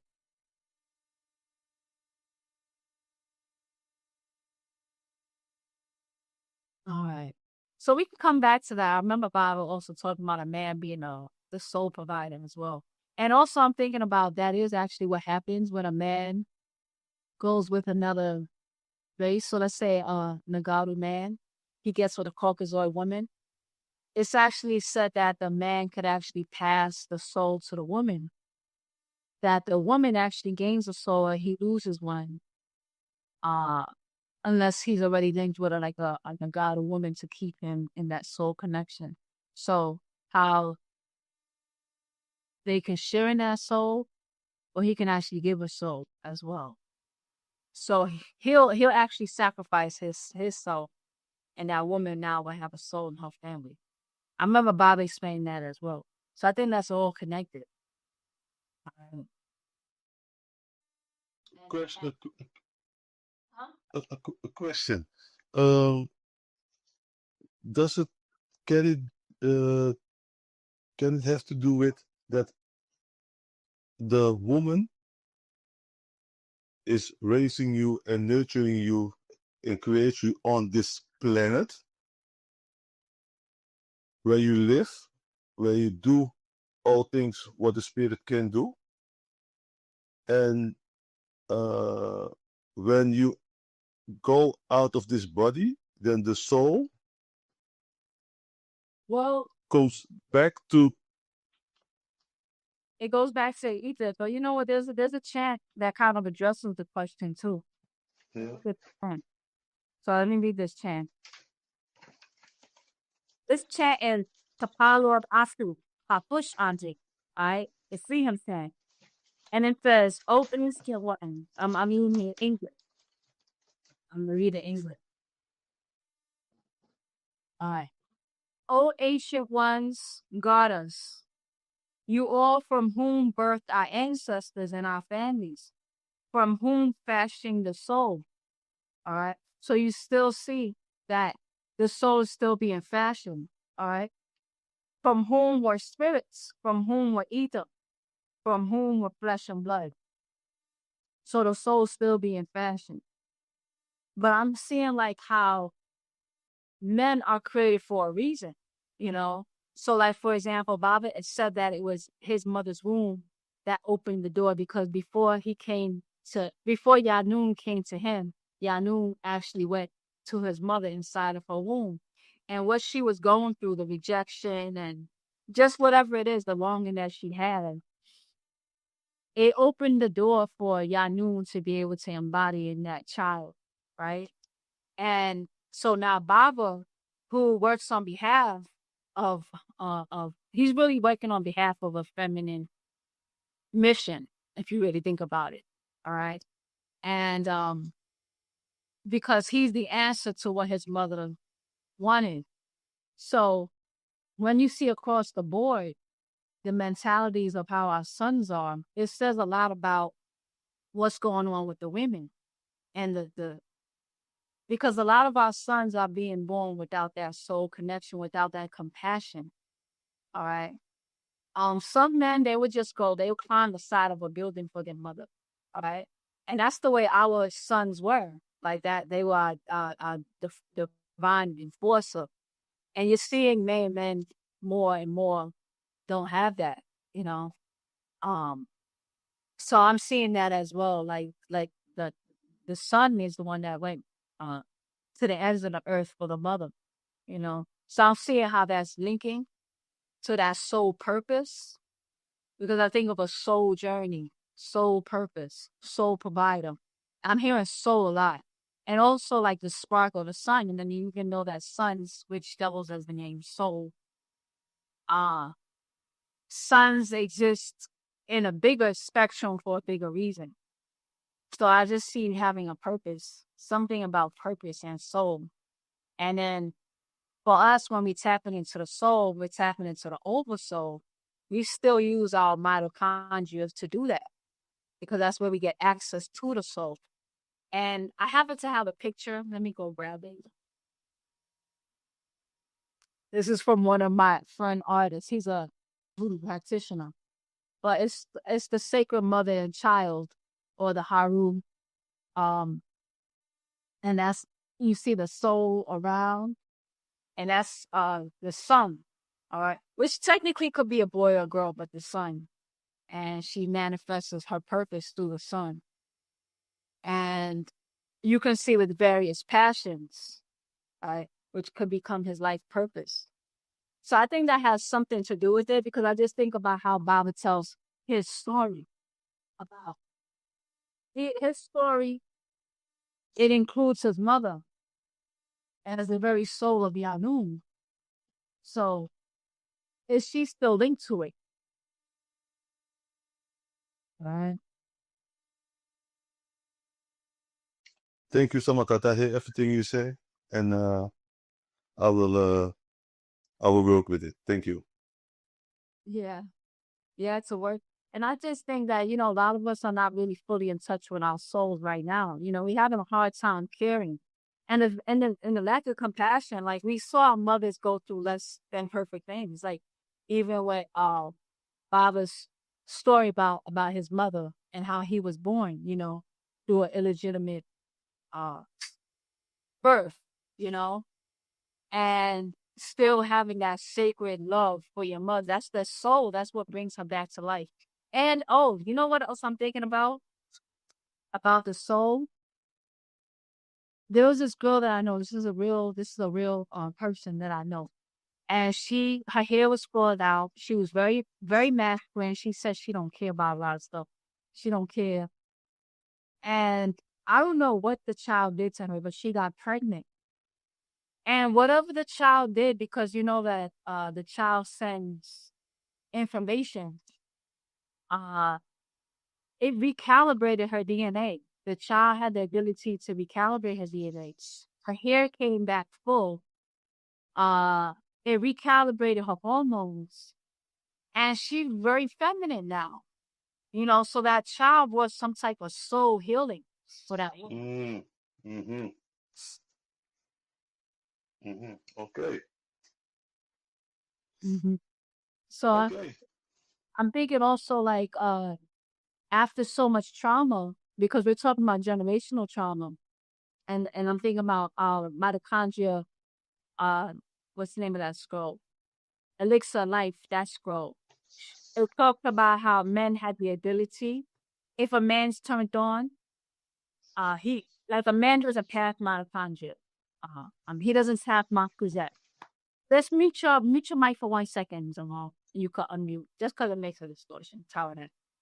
So in Mafkuza Elixir Life, how the man does not pass Mafkuza to children, the woman passes it on, but he can turn her Mafkuza on and pass it on. So let's say hers is off and his is on. My guess is if she's receptive to that, she could be turned back on and he could awaken her family line back because that's an awakening of the family line. And now she's able to pass that mitochondria. I mean, that mafkuzet. She's going to pass mitochondria regardless, but some women have had the mafkuzet to pass. So Baba, for example, he got his mafkuzet from his mother and that unconditional love despite, I mean, when you really read between the lines and think about her life, she was a young Black woman in the 1940s, born in the 1920s. So you could just imagine between the sexism and the racism in America. It would have been probably a pretty hard life. And then just look at the way his stepfather treated Malachi. You get an idea of how the mom was probably being treated. I get the idea that she was probably abused. So then she goes to Africa. That's how she met Baba's biological father, because she was already married to another man. And supposedly she had left him and decided she wanted to go to Africa. And then she went to Africa and then she just felt, I'm imagining she felt alive with this and probably refreshed, you know. And she's with this African man and something inside of him was sparked, turn her on. But anyway, she's pregnant, but the family ends up rejecting her. But that soul is already there, and that unconditional love for him to come through such sad circumstances of rejection, and on top of that, by the time she got back to America, Malachi York's father said, "I'll take you back, but and I'll hope you bring the boy over on the strength of you come back to me." But he's not welcome, so he was sent to go live in his aunt, you know, and he suffered with feeling different. He just wanted to be like the rest of his brothers and sisters, and you know it's sad because he'd go visit, but then at the end of the day he has to go back home and away from his family. He talked about like this story I'm getting from he put it in the book the Akasha Records. He talks about, you know, the hardships he had, the hardships his mother had, but how actually that was the road, because that pain is what brought the caring for his people, you know, and that is what brought that essence of Yanun through. So For the men who could have that compassion for their mothers, they had compassion for life itself. And I can see it restoring the life to the women in their lives. And then bring that water flowing back. So I'm seeing how the man, if he has a soul, because just being a man doesn't mean that you're going to be a soul provider. You could actually shut her mouth cruzero. A lot of these men hate women. A lot of these men, Baba said, they want to be women on the low. And you just see like even when Baba was addressing the way he was addressing the way we dress, that we need to step up the standards. Look at how fast the men were coming to bash some of the women and the nasty things they had to say just based on how the women are dressing. All right.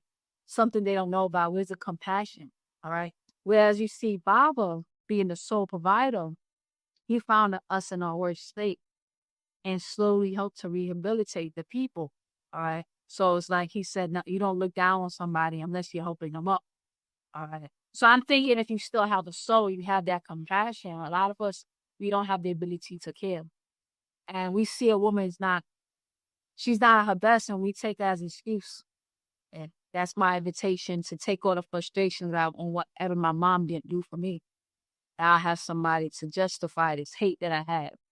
So, first off, do the men still care? Do they feel that protection? Like that guy, he's all he does all day is just draw pictures. Let me show you this other picture. He just draw pictures of women all day.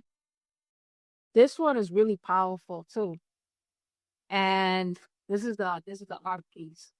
And he sees his mom almost like a god. But he's into voodoo. But he wasn't familiar with Wu-Sabat. But I saw his art because he's one of my friends. And it really spoke to me. I was like, wow, this is all in our Wu-Sabat scrolls. So I just told him, like, you should read some of our scrolls. So I gave him a few, and he really liked it. And then I have over here, it's showing below here. This is Taoism, but it's showing the link of the spine, the emotions, and the organs, and the energies in the organs. Because you know that our chakras, in Wu-Sabat as well, is also the seats of our chakras are actually in the organs, in the glands. All right. So you have to study the glands and the organs to rebalance it. And this guy, he just draws. So these are two different things, but I put them side by side. He was shocked because a lot of times he's drawing because of his connection, his soul. He still has connection to the soul. And he doesn't study this. He didn't study Wu-Sabat. But because of the soul, he's doing the same patterns to life. And he's seeing it. So that love that he has for his mom, he's projecting that onto women for life itself. All right, bringing that soul back into the body. And I was like, check this out. And he was shocked. And I said, your picture looks like that. So he gave me a picture. That picture. And then I put this one right by it because I said, do you realize that you're actually depicting the different organs and glands? So being able to turn that woman's glands back on, everything like that. And that passion that men tend to have with their mothers, all right? Because a lot of his subject matter as an artist is always typically about the mother. And it's usually the story about his mother, and he loves his mother, he respects his mother. And it permeates in his life journey. So you could see how he relates to life. And then also how he's going to relate to whatever woman that he's going to be with. So same thing with Baba, for Baba's mission on this planet. It came through because of his mother. So it's like our sons, which is our souls, And I'm just thinking about that other woman because I tried to make the connection and see the patterns in life and see how it relates to what's happening and where I could fit it. And with that woman, she was actually one of my clients because I do like aesthetic work and different things. And she had bad skin, bad attitude, hair falling out, she don't care how she looked, anything like that.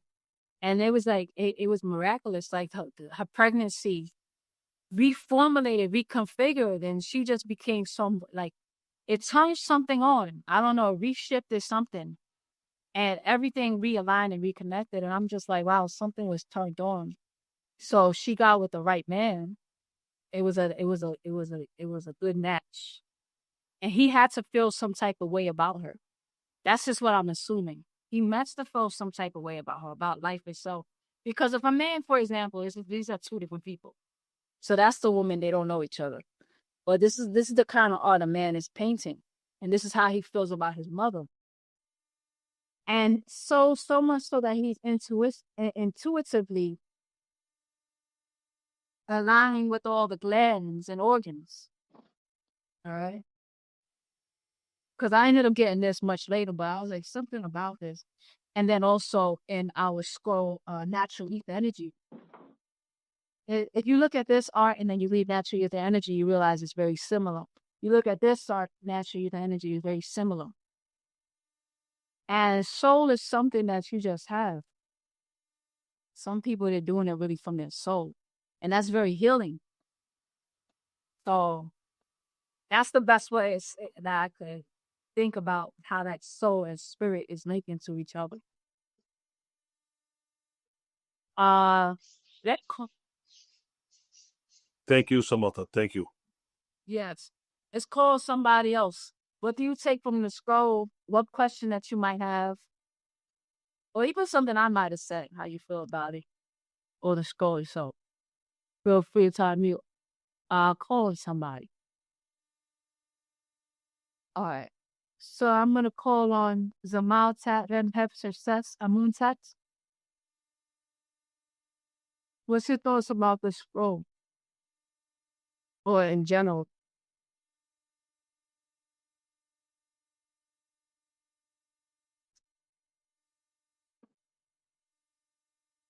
All right, we'll come back to you.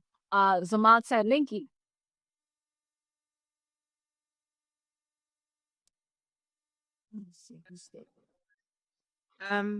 Oh, there you go.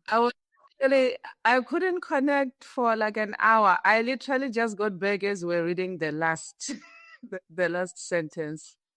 So I missed all of it. My internet was acting up.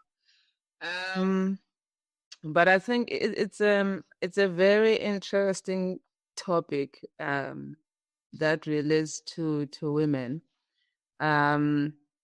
So I'm not gonna comment on the scroll, like I said, because I was not here from the beginning. So, but I went to a meeting. I think it was last month, to a school that my son goes to. It's a boarding school, and this one particular teacher was addressing the mothers, speaking about how, like, the way that the girls dressed at the school, that they were literally walking around like almost naked. And when the, what do they call them, house parents or boarding house parents try to advise them, then they will turn around and say, you're abusing us, you are body shaming us. And it was so bizarre because I was like, am I watching a movie? Because those are the kinds of words that I have sort of like heard in the movies. And the teacher was just appealing to the parents to please speak to their children, their daughters, and to teach them better. And he was saying how there are so many people that visit the school outside of just, the teachers themselves, and that when they are in their own sort of like boarding rooms, they can do or dress as they please. But the moment they walk out of that space, they need to be decent. And he was saying how when the girls report to their parents, the parents are not even taking the time to call the school to find out what happened. They just call and then they would just go off. um, at the teachers without even giving them, the credit that they are adults and they know what they're talking about. And it was so inspiring and sad at the same time, because I was sitting there listening to this man appealing to parents to parent their daughters better. And it was like there was a woman,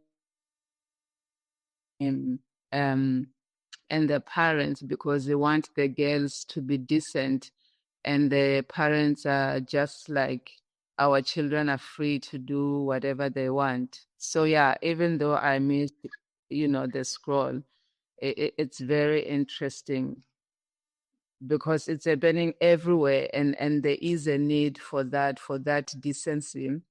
But also from what was being said, what I took away from it as well is to always remember that we are always modeling something in our communities, whether we are aware of it or not. It doesn't matter what you do. At the end of the day, there's a little girl and a little boy who is looking at you and they want to be exactly like you. Because at that age, whatever you're doing, if they decide that it's cool, that is who they're going to grow up and be, regardless of whether it's agreeable or disagreeable.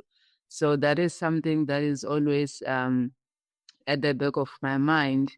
And I think this scroll just brought it forward to actually ask myself, what am I modeling? When I walk out of my house, the way that I talk to even children and young people, the way that I engage them, how am I dressed?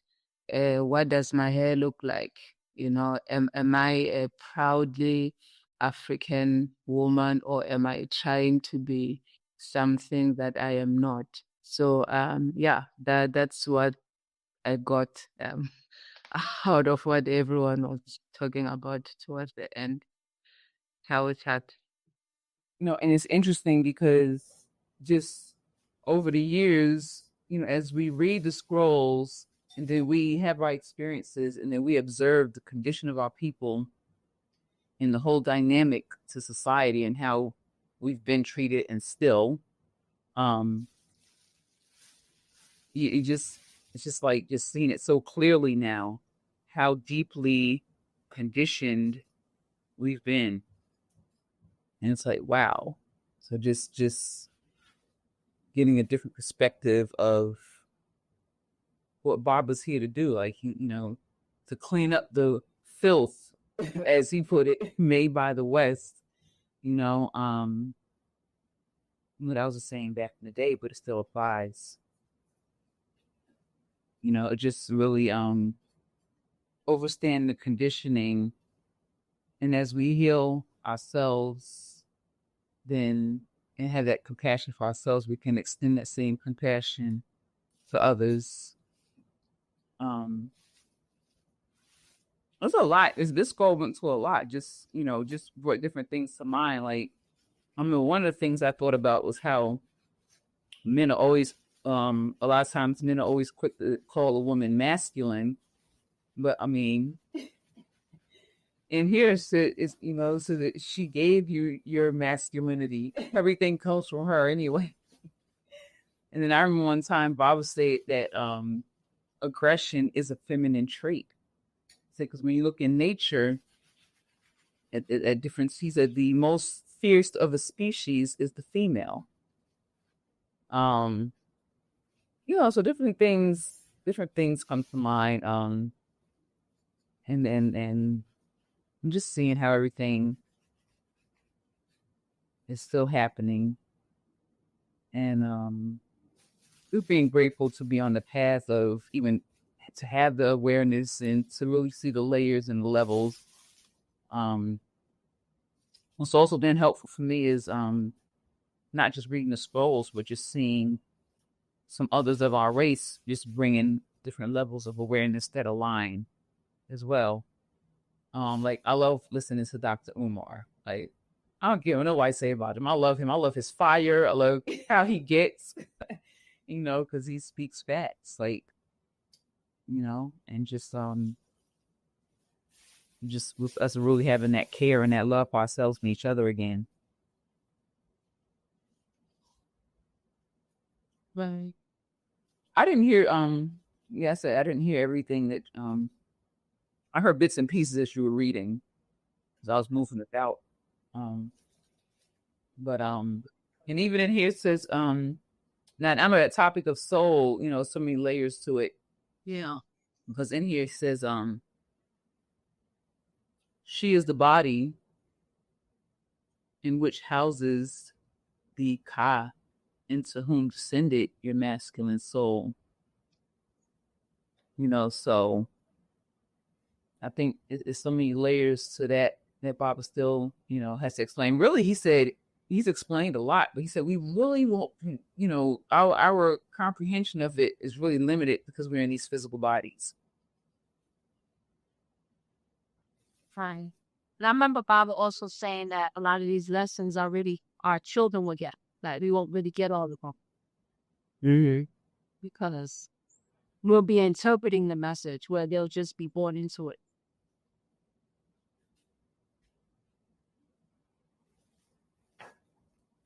So it's like, and I'm seeing the main thing is that everything that we're doing is really for the children, is for the future, So this is the house from which everything comes forth. We have to start with ourselves as women, as a sacred feminine. Because even with Baba's story, as y'all know, didn't start with himself, it started with his mother. So his whole soul purpose, what was opened on this planet was because of his mother. So think about us, what we have the ability to bring forth. All right, let me call on. I'm gonna call on one other person. You know what? Let me call on. Actually, I'm gonna call on two people because if I call on two people, that's everybody. So, Zamal, come still. I think you said something, right? I think you did. All right, Zamal Kosi. What you take away from this scroll? Robot Moistar, Robot, it's on my title and that. You sound nice and clear. Okay, cool. What I got from the scroll is, well, I don't know, but like, even before I got into reading the scroll from the Master Teacher, I was, kind of doubtful about certain things that I was seeing. And from what the scroll has been talking about, it was just showing that all this brainwashing we have been going through was really to misalign us, to really destroy us. And being a man, I'll say, and wanting to find solutions, I would look at our elder women, and what was sad was that they were also falling into the traps, wearing wigs, sewing the wigs on their head away for a long time, which will make them even bald sometimes. So I was really, I would say I'm really mad about all these things I was seeing. I would see pregnant women carrying a child, and they will be bleaching their skins with all kind of chemicals. And I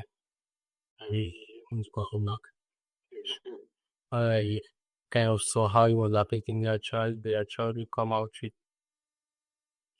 skin that I know is not the tool. And it was just sad because there was nothing I could do. And after I came into contact with the scroll from the Master Teacher, for a long time I got even very mad because I finally I found the answers, and they were still not taking it. So I had to go through learn kind of digesting that hunger and hoping the best, which is what I'm doing now. I think the hunger is critical, so I'm just hoping the best will happen for us. And yeah, I think the scroll button for me.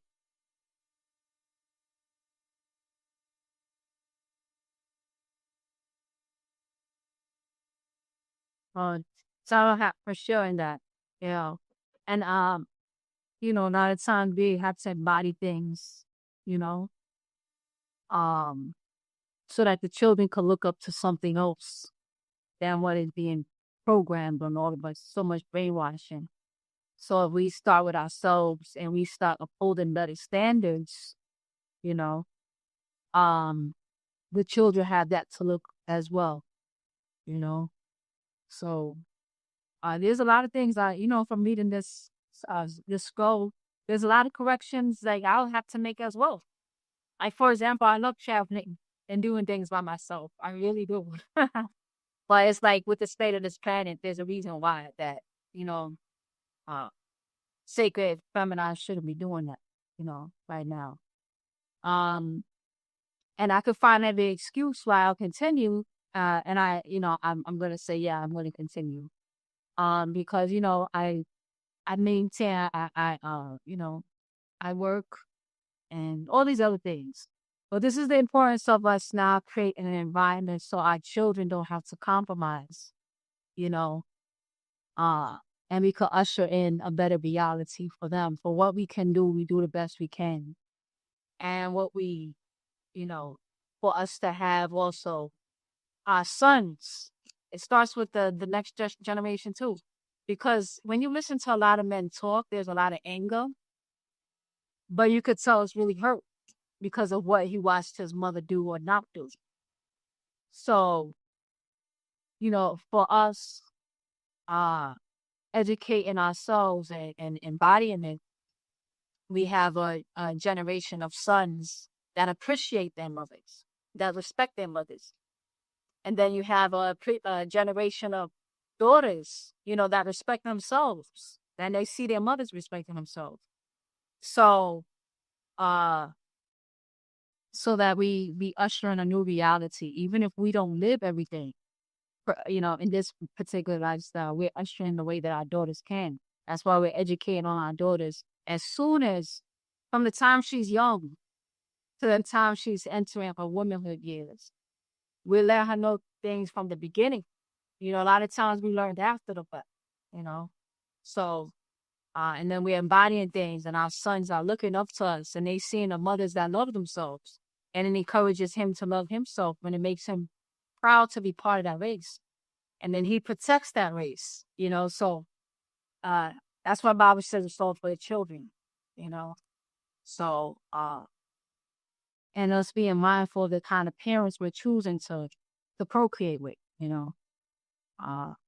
So as we all become more mindful of what we can do and take power to apply it, we're transforming ourselves one decision at a time, and with in turn transforming the whole race.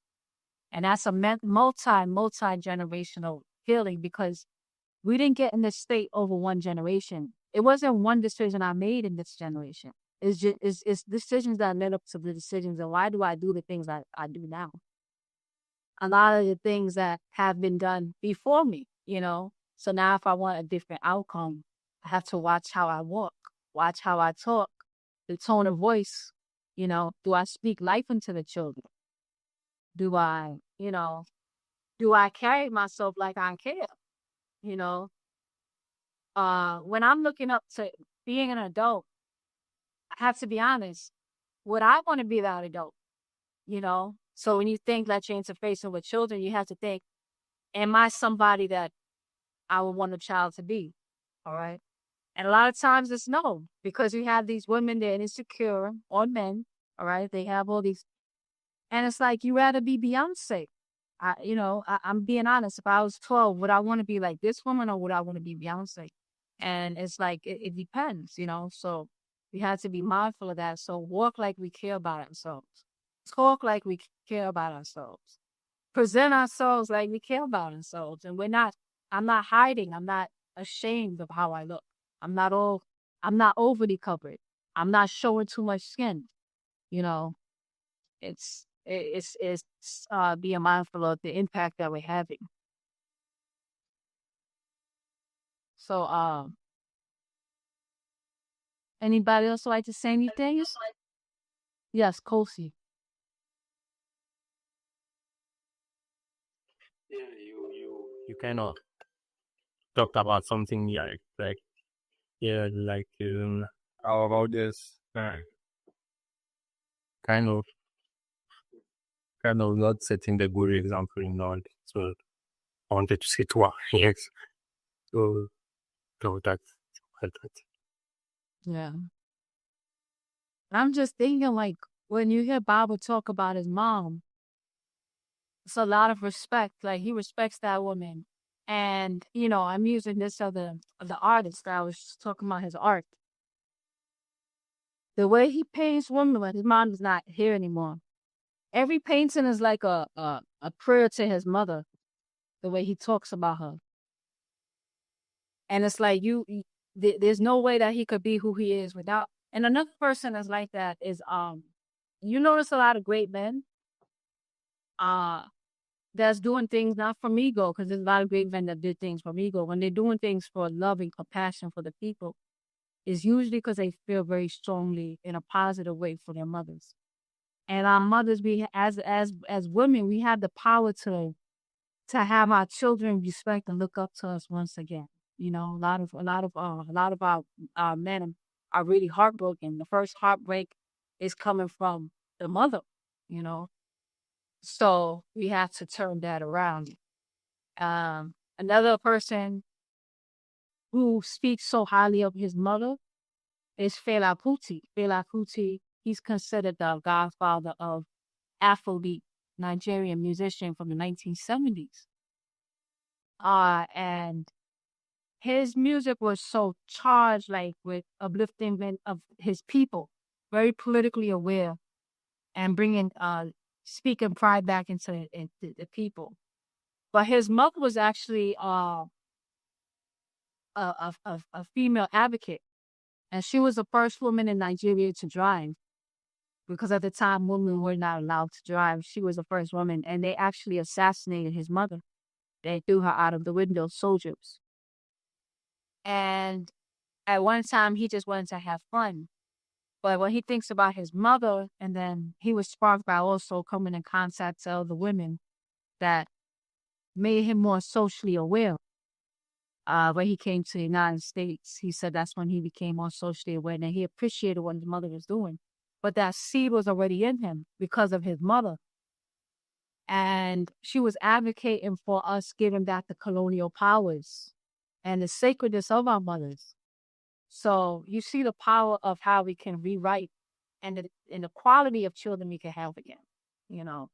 So it's like those sons with a very strong soul.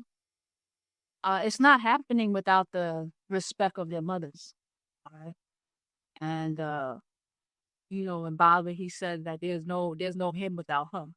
You know, his story by Yanun, Yanun had to be in her womb first as around the 6 month. Baba explains that until he was born, and then it went into his body. All right. And then came back to him in time, and then he grew and matured. But that seed started with his mother. So we have the power, you know, to rewrite a lot of things and become deities to our sons and daughters again. All right. So what are they fighting for? And you have so many men that are destructive to the race, and so many that are fighting for the race. So you can go back to the condition of what kind of relationship he has with his mother. So what did he see her do? So now we have to realize what our children seeing us do as women. We have to change that. All right, for the better.